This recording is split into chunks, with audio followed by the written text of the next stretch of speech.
আজ কালীর বিভিন্ন রূপ নিয়ে আলোচনা করব। মা কালী তিনি বিভিন্ন রূপে ধরা দেন ভক্তের কাছে। কোন কোন সেই রূপ সেই নিয়ে সংক্ষেপে আলোচনা করা হবে। আপনারা মনোযোগ সহকারে শুনবেন, লাইক এবং শেয়ার করবেন। যারা এখনও আমাকে সাবস্ক্রাইব করেননি তারা সাবস্ক্রাইব করবেন। আমি শুরু করছি আলোচনার পর্ব। মার্কেন্ড চণ্ডীর শ্রী শ্রী মহাকালীর ধ্যানমন্ত্রে পাওয়া যায় তিনি মহাবিদ্যার প্রথম দেবী। শাক্তমতে কালী বিশ্বব্রহ্মাণ্ডের সৃষ্টি করেছেন। কালী সেই আদি শক্তির মূর্ত রূপ। কিন্তু আজকের এই কালী বা শ্যামা মূর্তি কিন্তু খুব প্রাচীন নয়। কথিত আছে ১৬০০ শতকের তন্ত্র সাধক কৃষ্ণানন্দ আগমবাগীশই প্রথম কালীর রূপ কল্পনা করেছিলেন। তার আগে দেবী পূজিতা হতেন যন্ত্রে। এছাড়াও গুহ্য মূর্তি সব শিবা বা অন্য কল্পে দেবী পূজিতা হতেন। দেবীর সেই রূপ গৃহী ভক্তদের উপযোগী নয় ভেবে কৃষ্ণানন্দ সেই রূপ বদল আনেন। দেবী পুরাণ, দেবী মাহাত্ম্য, কালিকা পুরাণ ও তন্ত্রগ্রন্থগুলিতে কালীর বিভিন্ন রূপের বর্ণনা পাওয়া যায়। সাধারণভাবে দেবী চতুর্ভুজা, তার মূর্তিতে 4টি হাতে খড়গ, অসুরের ছিন্নমুণ্ড, বর ও অভয় মুদ্রা, গলায় মুন্ডমালা, লোল জিহ্বা, বক্র নয়না, ঘোর কৃষ্ণবর্ণ, মতান্তরে নীল এলোকেশ দেখা যায়। মহাদেবের বুকের উপর দাঁড়িয়ে থাকেন তিনি। নানা রূপে দেবী আরাধিত হন, যেমন দক্ষিণাকালী, শ্মশানকালী, ভদ্রকালী, রক্ষাকালী, গুহ্যকালী, মহাকালী, চামুণ্ডী ইত্যাদি। আবার বিভিন্ন মন্দিরে ব্রহ্মময়ী, ভবতারিণী, আনন্দময়ী, করুণাময়ী ইত্যাদি নামে কালী প্রতিমা প্রতিষ্ঠা ও পূজা করা হয়। তরলতন্ত্র মতে কালী অষ্টদা বা অষ্টবিধ, অর্থাৎ এই 8টি তার রূপ আছে, যেমন দক্ষিণাকালী, সিদ্ধকালী, গুহ্যকালী, মহাকালী, ভদ্রকালী, চামুণ্ডকালী, শ্মশানকালী ও শ্রীকালী। মহাকাল সংহিতা অনুসারে আবার কালী নবধা। এই তালিকা থেকেই পাওয়া যায় কালকালী, কামকলাকালী, ধনদাকালী ও চণ্ডীকালী ইত্যাদির নাম।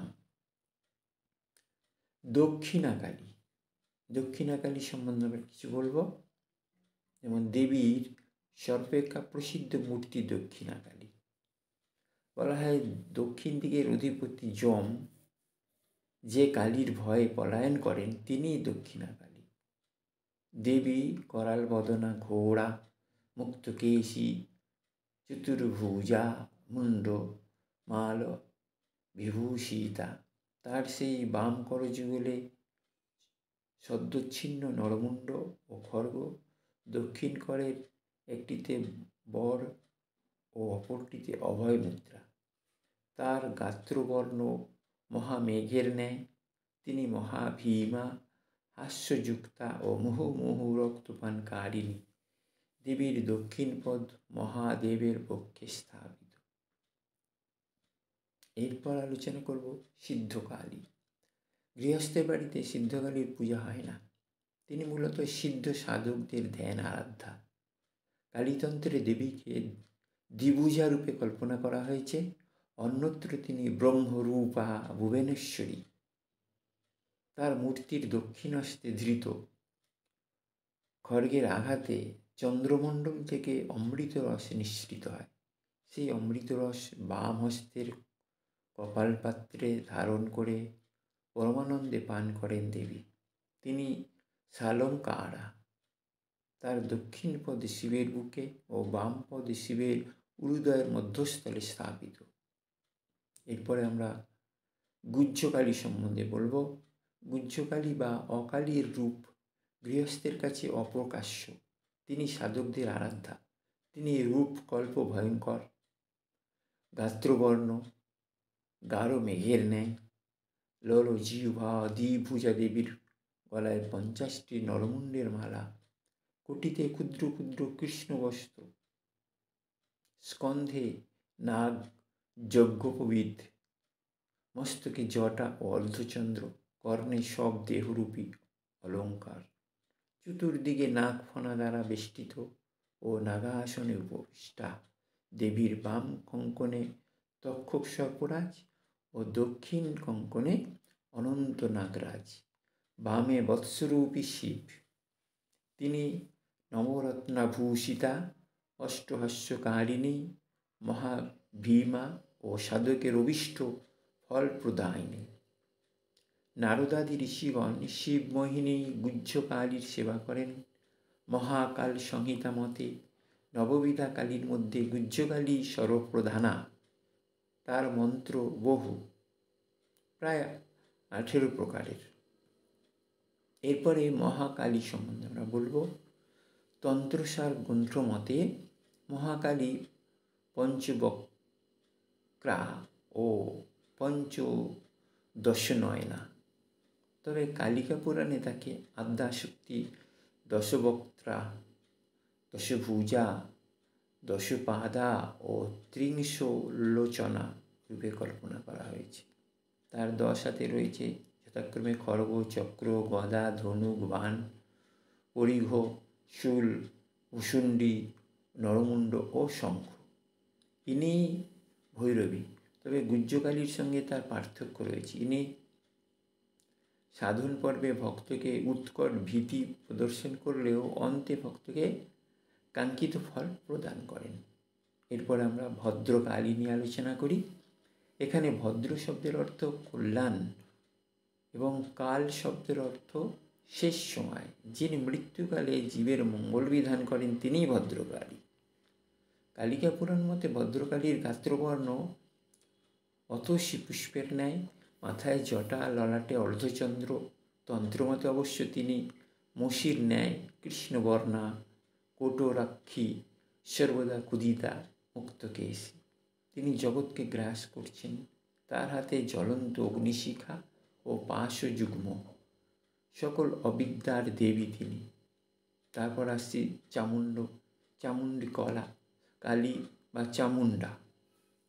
চামুণ্ডা কালী বা চামুণ্ডা দেবী ভাগবত পুরাণ ও মার্কেন্ড পুরাণ অনুসারে চণ্ড ও মুণ্ড নামক 2 অসুর বধের নিমিত্ত দেবী দুর্গার কুটিল ললাট থেকে চামুণ্ডার উৎপত্তি।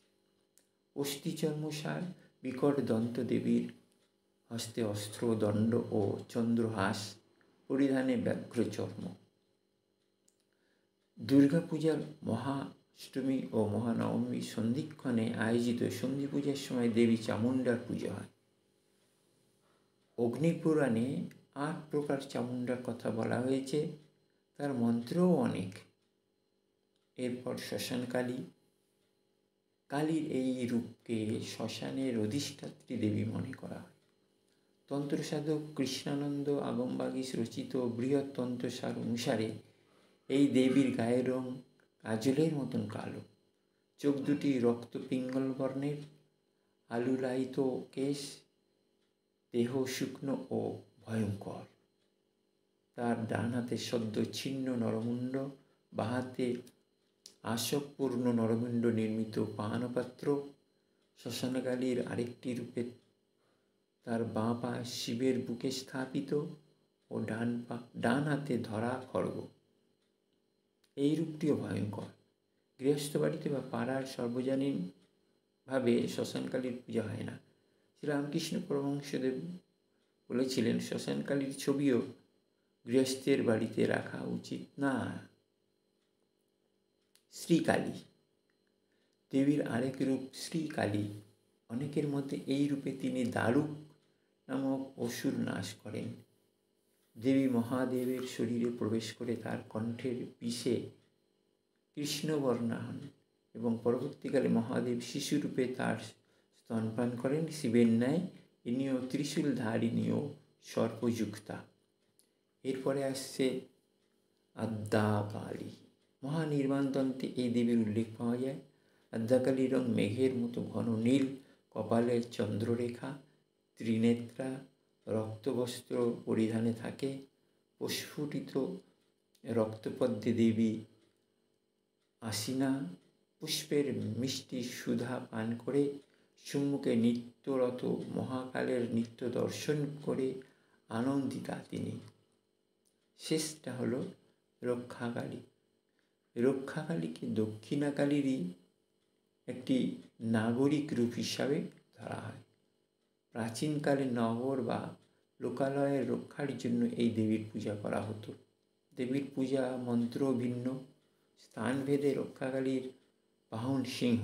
মহাকাল সংহিতায় দেবী কালিকার 9টি রূপের উল্লেখ পাওয়া যায়। আবার তন্ত্র মতে বা তন্ত্রসার গ্রন্থে দেবীর 13টি রূপের সন্ধান মেলে। সৃষ্টিকালী, স্থিতিকালী, সংহারকালী, রক্তকালী, যমকালী, মৃত্যুকালী, রুদ্রকালী, পরমার্ককালী, মার্তণ্ডকালী, কালাগ্নি, রুদ্রকালী, মহাকালী, ঘোরচণ্ডকালী, মহাভৈরবকালী। এছাড়াও আছেন ডম্বরকালী, ইন্দোবরকালী, বামাকালী, হংসকালী, শ্যামাকালী, পার্বতীকালী, রটন্তীকালী, ফলহারিণীকালী, নিত্যকালী, ঈশানকালী, জীবকালী, বীর্যকালী, প্রজ্ঞাকালী ইত্যাদি।